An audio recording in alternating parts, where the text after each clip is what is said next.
இறைவன் ஞானமிக்கவன். எல்லா புகழும் அல்லாஹ்வுக்கே. அஸ்ஸலாமு அலைக்கும் வரஹ்மத்துல்லாஹி வபரகாத்துஹு. என் பாசமிகு சகோதர சகோதரிகளே, அர்-ரஹீக் தொடர்ந்து பார்த்துட்ருக்கோம்.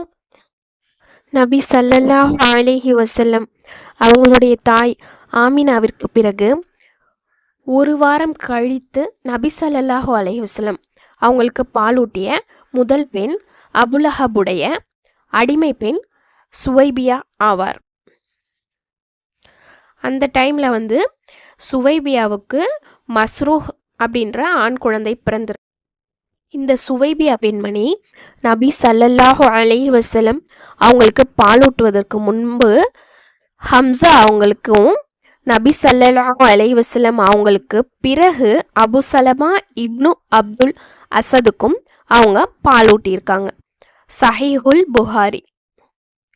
அந்த காலத்தில் நகர்ப்புற அரேபியர்கள் தங்கள் குழந்தைகளுக்கு பாலூட்டுவதற்காக கிராமப்புறத்தில் உள்ள ஆட்களை தேர்ந்தெடுத்திருக்காங்க. அந்த மாதிரி வழக்கம் அவங்கக்கிட்ட இருந்துச்சு.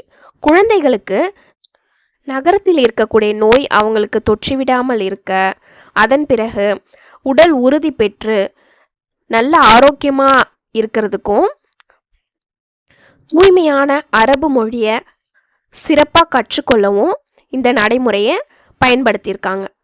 தன் பேரருக்கும் அதே மாதிரி ஒரு அழகான நல்ல செவிலித்தாயை அப்துல் முத்தலிப் தேடியிருக்காங்க. கடைசியாக சாத் இப்னு பக்கர் என்னும் கோத்திரத்தை சேர்ந்த ஹலிமா பின்த் அப்துல்லா இப்னு ஹாரிஸ் என்ற பெண்ணிடம் ஒப்படைத்தார். தன்னுடைய பேரரை, உயிருக்குயிரான பேரரை, அவரது கணவர் பெயர் ஹாரிஸ் இப்னு அப்துல் உஜ்ஜா என்பவராவார். இவருக்கு அபு கபிஷா என்ற புனை பெயரும் உண்டு. இன்ஷா அல்லாஹ் தொடர்ந்து நாளைக்கு பார்க்கலாம்.